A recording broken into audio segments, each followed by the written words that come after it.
Hey, discerned listeners, Love is Blind Season 2. Let's watch. You're being weird. Not being You're being weird. Well, I don't know where we're standing. Like, I don't know where we're at. I'm just confused.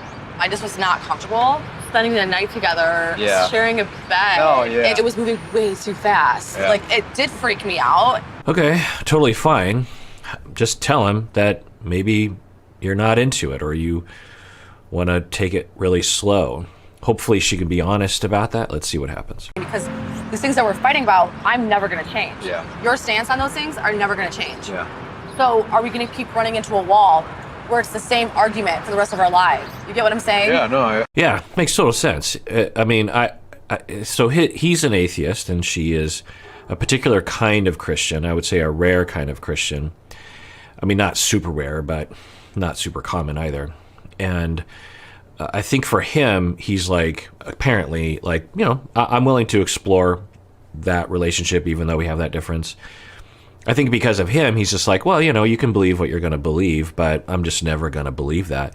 For her, though, I think it's, and for people in that world, it's often much more critical that their partner is on board with that for a number of reasons.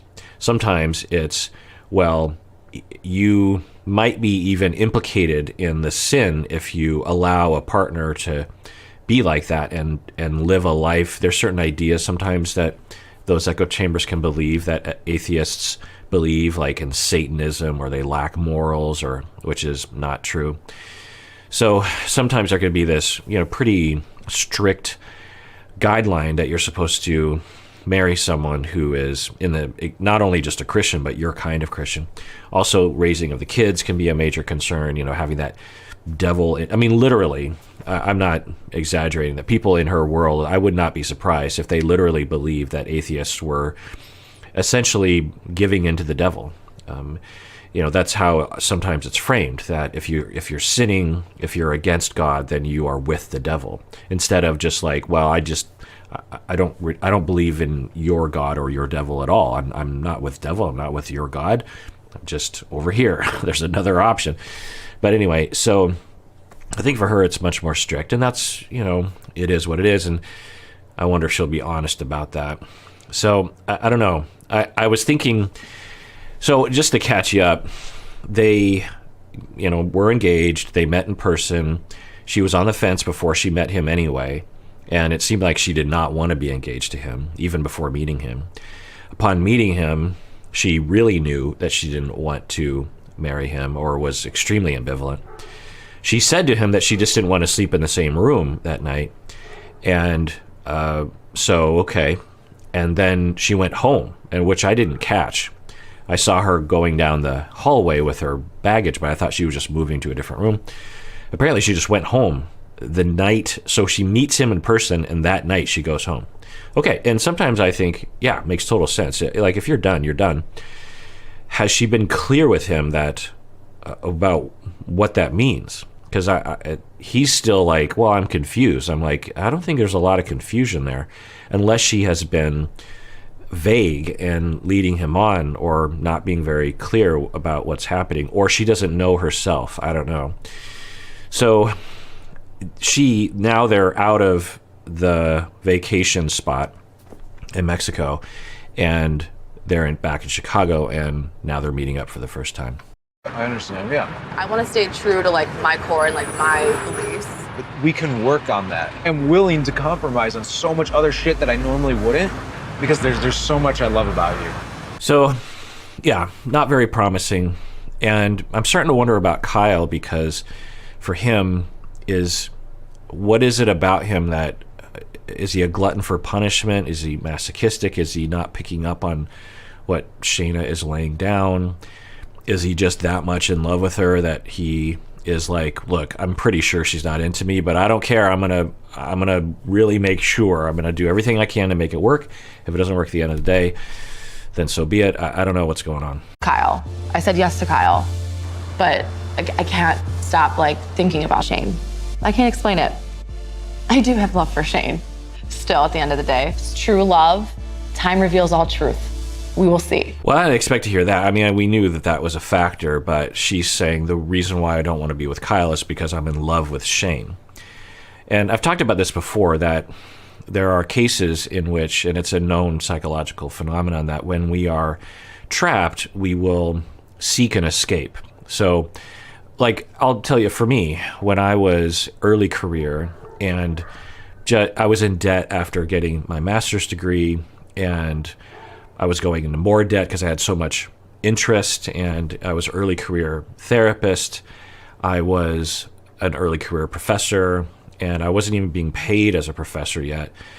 And I was working one full-time job and actually kind of like 3 part-time jobs.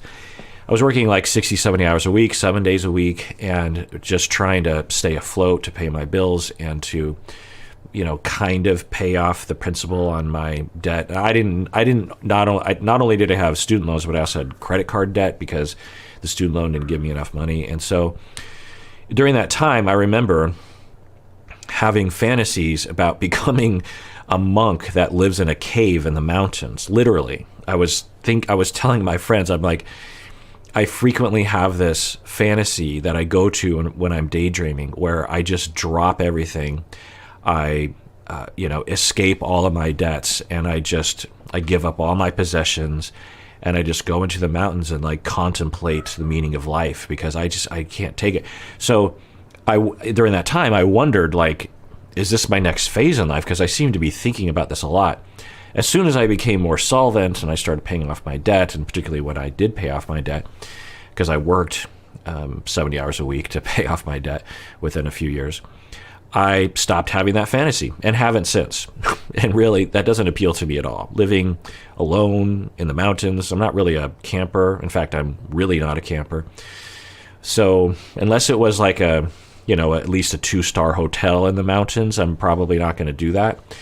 And, with internet and anyway, point is that we have this tendency. And so I wonder if that's what's happening for her. Now, we knew that she did have feelings for Shane, but she should recognize that Shane is now engaged to someone else, and, she even went to him and said, look, reject Natalie and be with me. And he said, no, I'm going to be with Natalie now. So you'd think she would move on, but she's not. So I wonder if it's either this escape, like it's just an excuse to get away from Kyle, and then as soon as she dumps Kyle, which I'm sure is going to happen, I don't know that for sure, but it seems likely, then maybe her feelings for Shane will go away. I don't know.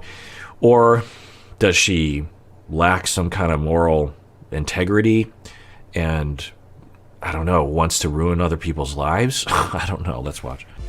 I do have love for Shane. Still, at the end of the day, it's true love. Time reveals all truth. We will see. Regardless of him deciding to marry Natalie, I'm here to find my husband, not to take a backseat to Natalie with her feelings for Shane. Yikes. So she's saying, I don't care that Shane and Natalie love each other and want to be with each other. I want to be with Shane. So that's just what's going to happen. Like, what? You already went to... Now, if they hadn't had that conversation to clarify Shane's feelings, then I could say, like, well, there would still be a question mark for her. But he clearly said to her, I wish you would have told me this earlier, because I'm with Natalie now. And that's just how... he didn't say it that way, but that's essentially what happened. She opened the door wide open and said, I'm available if you want to switch from Natalie to me. He did not choose her and stayed with Natalie. So she has her answer, and she's still pursuing it.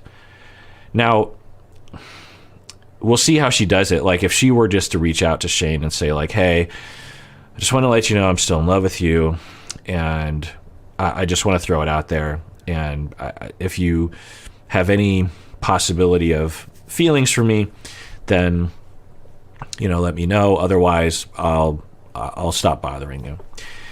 Or will she do something else? I don't know. It's a known thing that happens. It's in several rom-coms. The Graduate, for example, Dustin Hoffman banging on the window. And, Harold and Kumar go to Guantanamo Bay. It happens with Kumar. He busts into a wedding. So, it's in the rom-coms, and but how will she go about it, I think, is the question. And I think it's not going to look good given the way she's talking. I do feel like meant to be with Shane, but I accepted the proposal from Kyle for a reason, okay? I love how he makes me feel. I love that he makes me think. She's saying, I'm still in love with Shane, and I accepted Kyle's proposal because I like the way he makes me feel. What you would hope someone would say is, I accepted his proposal because I want to marry him and spend the rest of my life with him, which is the expression of accepting a proposal. You don't accept a proposal because you like the way they make you feel. You accept a proposal. Now, maybe she's saying, I accepted his proposal because I want to marry him because of the way he makes me feel, but she certainly hasn't been saying that. So, makes me feel confident in the relationship of where we stand. So like part of me is like, I want to see where it could go. Hi. okay, so that would be fine. She's saying, I wonder where it could go. I wonder if I could fall in love with him because I do see some potential there. That's kind of what she's saying. Let's see if she'll actually put effort into it to show that she's actually trying instead of either being in denial or playing some sort of game. Because you do hear those instances, like this person's sister's married to an atheist and she's Christian and like they've had the best 25 years of marriage. And so like he needs to meet my family so I can have more clarity on our relationship and our situation. I mean, that's not what I would recommend. It's fine. She's saying he has to meet my family to have more clarity. I would spend more time with him and see if you actually love him. I would also potentially make out with him and see if you like that sort of thing, because from what I gather, they've had no romantic contact or conversation since they emerged from the pods. I like the fact that you guys are awesome and we can hang out. That would be the best part, is just getting to like spend time together. Yeah, man, if you like the outdoors and having fun, riding dirt bikes. Yeah. Being an American. Yeah. Are you a godly man? I don't know what that is. So, I don't know. Okay, be an American? What does that even mean? I don't want to be a jerk face. Shaina's family is questioning him, and who they really should be questioning is her. They should be questioning their family member, Shaina, be like, what are you doing? Do you want to be with him? What's going on? Because Kyle is clear. And anyway, they're grilling him, and he's handling it very, very well. And they're not super grilling him the way that some other shows will do, but anyway. And then they are like, Kyle says, yeah, I just want to hang out. And they're like, oh, okay, so yeah, that'd be great. You know, let's rewind that, because I don't understand. Be an American? I'm just trying to imagine what one could possibly mean by that. And are they commenting on his ethnicity or I don't understand. If you like the outdoors and having fun, riding dirt bikes. Yeah. Being an American. Yeah. Are you? Oh, I see. So, like, do typical, I don't know, red state American activities like dirt bikes and hunting and fishing and stuff like that. I think that's what he means by that. As if non-Americans or Canadians or whoever couldn't also dirt bike. I don't know. It's just something about that just, what is it? It indicates something that I'm just not a fan of. But I don't know. I'm not going to read into it at this point. You a godly man? I don't know what that is. You don't know God? Oh, God. I thought you said God. Yeah, do you believe in, Christ? Oh, no, I don't. So, good. They're asking, do you believe in God? Are you religious? I think Shaina's religion is a family religion that they're in. So, let's see how this goes. Are you open to it? Yeah, I mean, we've closed? talked about it so much lately and how much Shaina grew up with it. I never put much thought into it. I know where my kids stand in their walk with. Interesting. So we haven't heard that from Kyle yet. He's saying that he is open to changing his mind, to becoming a Christian, becoming their type of Christian, which we haven't heard before. And if that's true, then that would help the two of them. But is it true? Or is he just saying that? Because he seemed pretty adamant as an atheist, but maybe he changed his mind. Or is he just deluding himself? What? You seem very like frozen. I am watching and pondering. Body language does not lie. So the mom is saying, I'm watching and pondering, and body language doesn't lie. I wonder what she means by that. That can mean a lot of different things. Sometimes, regrettably, it means that some people know exactly what body language means, which is not true. We have looked at that from a lot of different angles in my field. You cannot say for sure, and sometimes you can't even reliably make a guess with some percentage of reliability and validity about what body language means. So, and there's a lot of pseudoscience out there stating that you can. There are literally people on YouTube that will they'll react to a video like me and they'll break down what the body language means, and it's just like, that's all pseudoscientific. It's all just people making crap up. It's all just people saying, because there's often no way to prove that the person making the statements is wrong, because you can't, if a body language expert, so to speak, says that person's lying, well, how do you test that theory? How do you test that hypothesis? You'd have to go to the person and say, are you lying? Well, if they're lying, then they're going to continue to say they're lying. So, especially on YouTube, when people do that kind of thing, there's no way to verify it. And now, can we say some things about eye movement and body language? Sure, but nothing reliably, and certainly lay individuals who just think they know things, then now the mom could mean something completely different. The mom could just be like, I'm sensing body language that indicates that the two of you don't seem very connected, because that would be a valid hypothesis, because they certainly don't seem to be very, Shaina doesn't seem to be very connected to Kyle, and the body language could indicate that. So I don't know what the mom means, but when I hear body language, I like, You seem very nice, Kyle. To be honest, I think Shaina looks like a deer in headlights. She wants someone who's committed in her faith. That's what she wants more than anything. Okay, good. Well, I think what the mom was saying about body language is, seeing Shaina with Kyle, I know my daughter, and she does not seem to be very affectionate towards him. And that says a lot about what is going on in Shaina's heart. And it makes sense, given that Shaina's religion is so important to her. So I don't predict this is going to work. I think that's what the mom is saying, which would make total sense. I think we should move in together. I can't marry you without living with you. Kyle, I can't marry you. I need someone who is the same faith as me. Okay, good. Finally, she is just being straight up and saying, look, I need someone to be of the same religion as me, and I can't marry you. So it's over, I think is what she's saying. So, yeah, she eventually got there, so. I want a man who's going to be able to spiritually lead me.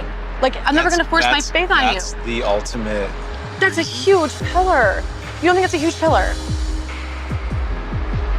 Well, for him, it's not. But for you, it is. So you're not going to convince him either way. And you don't need to convince him, because it is how it is for you. No, I didn't. I thought we were past that. I thought we talked about it. I thought we both. No, we didn't really talk about it. I kept wanting to avoid it because I knew this is how it's going to end up with me. Okay, there it is. I kept avoiding it because I knew this is how it was going to end. Okay. Now, on one hand, you could say, well, then you shouldn't have led him on. On the other hand, people do this. When you have been in a relationship and you have mounting motivation to leave the relationship, and then you kind of cross that line and you're like, yeah, I've got to end this relationship. We usually don't, some people do, but you usually don't like right in that moment run to the partner and say it's over. Usually it's like, we avoid telling the partner because we don't want to hurt them, and we want to make sure. It's like, well, maybe things will change. Maybe I'll sleep on it. I'll feel differently tomorrow because I don't want to hurt this person's feelings. So I don't know which one it was. Did she consciously lead him on, or was it just normal avoidance of wanting to hurt someone's feelings? It's a big, important part of me. I'm sorry, it's a pillar in my life. That's something I can't compromise myself for. I was the one willing to compromise. You shouldn't have to do that. But spiritually, I'm gonna need more. I'm gonna need more. Yeah, and good for her for not considering this, because I mean, he's essentially saying, look, I want to be with you so much, I'm willing to convert to your religion. And, you know, he's not saying that explicitly, but I think that's essentially what he's saying. And for her, she's just not really going to go there. And that's probably I don't know, it's probably a good idea, though, because what's the chance that he would completely convert and be fully like 100, because their religion, it sounds like you got to be like 110%, or else you're not being a good member of that religion. So what's the chance that he's just gonna 100% convert? And when you're in your shoes, you might even wonder, like, is he really converting, or is he just doing this because he wants to be with me? The other thing is she's just not into him. Like, it was clear that she's just, you know, she's even said, I love Shane. So, you know. What if our relationship was bigger than all of that? But God is the biggest thing in my life. You don't get bigger than God. No one will ever be bigger than God in my life. To me, it's a non-issue. To me, it is. I know. Yeah, so if, you know, Kyle, at a certain point, you got to just say, I can advocate from my point of view, but she has a point of view. So I'm not going to be able to change her mind, and I don't want to, because I want to be with someone who doesn't have to change who they are to be with me. There are plenty of fish in the sea. So I'm just trying to figure out this conversation. But hopefully they're just kind of having that messy conversation, and then this will be the end of it. So we're going to be coming back to the same spot. How long have you felt like this? To the beginning. You should have brought it up more then. You should not have accepted my proposal, I think, is the clear thing. But she did bring it up a lot, but she could have brought it up more, and she could have not accepted his proposal. We really didn't have a lot of opportunities to do that. We did. In the past. Again, you're right. We had so much You're right, time. You're right. We should have never made it past that. Yeah. So she's saying there were no opportunities. At any point, you could have said like when he proposed, for example, like there's several moments you could have said, there's no opportunities. You should have never said yes to me. Seriously. You're 100% right. And you know what? It just feels like you. Okay, good. And she's done this a lot. She has been pretty reasonable and non-defensive around a number of things like this. And so he got to the heart of the matter as far as I see it, which is like, you shouldn't have accepted the proposal. And she says, you're 100% right. So, okay. She made a mistake. She nipped it in the bud before it got out of control. And it hurts his feelings. And she feels bad about that, I think. Been lying to me the whole time. I was not lying to you. A part of me was just conflicted the whole time. And again, it was like more of an internal struggle. Like, it was selfish of me to drag it out this far. Yeah. Okay, she's even admitting that it was selfish of her to drag it out this far. And that's good. So this is the kind of conversation that I will recommend people have when there's a breakup. She is clarifying. She's like, look, this is what was going through my mind, because if it is a positive-ish narrative that he can have, then he can walk away and say, oh, okay, well, she was struggling. And she regrets it. So instead of walking away and going like, that woman is a narcissistic, trickster and psychopathic, sociopath, it's like, oh, okay, she was conflicted. She felt bad. It's good for him to know that. And the fact that you're not even willing to try is bullshit.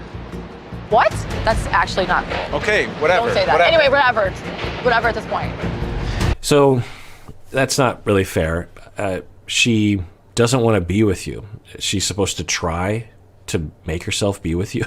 Like, it's kind of a self-serving attitude to have. A lot of people have it, though. It's not uncommon. It's just like, you're not working hard enough. And I've talked about this before, that attitude has just never really resonated with me.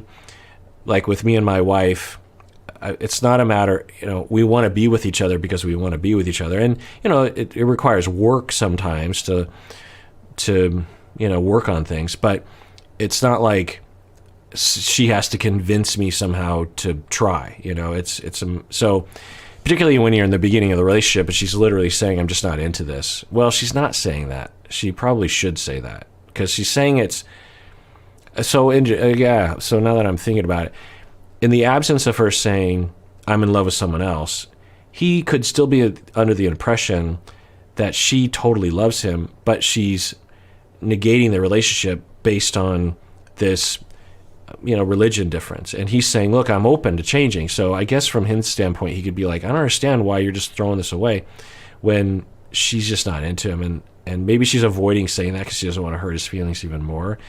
And it's debatable whether or not she has to say that, but... God, You messed with me. I did not mess with you, I swear. Don't make me out to look like that, I'm not. Oh my God. So sorry, I feel sick right now. Why? You had me wearing your mother's engagement ring when I don't want to be a fraud at the end of the day. Yeah, I think she genuinely feels bad. Seeing this full arc when he proposed and she was making those faces like, oh my God, what am I supposed to do? And then she doesn't say anything, but she says yes.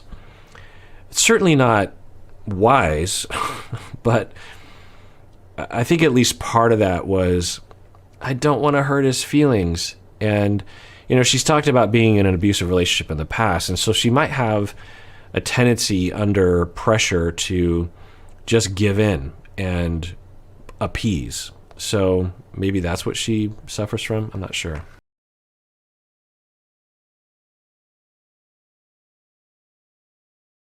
It sucks. I know, I'm sorry. Yeah, that's good. He's just like, this sucks. And she says, I know, I'm sorry. And this is good. I mean, on the scale of breakups, at least where they ended up here, this is where you want to be. It sucks, and I'm sorry. I feel me being attracted to Shane. I can't stop thinking about that. I have nothing but love for Kyle. He's a nice guy, but it doesn't necessarily mean that he's gonna be the right husband for me. It just doesn't feel right in my spirit, and I don't have a peace about it, and I think there's a reason for it. So I'm guessing that she had a conversation with Shane about religion that we didn't see on the show, because I'm guessing that Shane did confirm that he probably isn't of her particular type of Christianity, but at least a Christian practicing or believing or something, at least not an atheist. And there's that. This is interesting how it's similar story to Jessica. And so the differences, I think there's obviously some differences, but I think we could commend Shaina for at least breaking it off with Kyle and really just never even getting it going. I mean, she accepted the proposal, which is a problem, but the very first day she went home. I don't think they kissed. They had that extremely awkward kiss. But I think beyond that, they weren't physical. There was no talk of commitment. With Jessica and Mark, it was really prolonged. And we don't know what was going on in Jessica's mind, but it seemed like from the beginning, Jessica wasn't into Mark and should have taken stock of that, or maybe did and just, I don't know, didn't want to acknowledge it or whatever. So we can commend Shaina for pumping the brakes very early and then pretty quickly saying, yeah, this just isn't going to work, and I'm sorry. I'm going to follow my gut. I'm going to stay true to myself. But I will say I think she's going to chase Shane somehow, as I've talked about before, it's not a good look. All right, well, that does it for that episode of Psychology in Seattle. Everyone out there, please take care of yourself because you deserve it. You really, really do.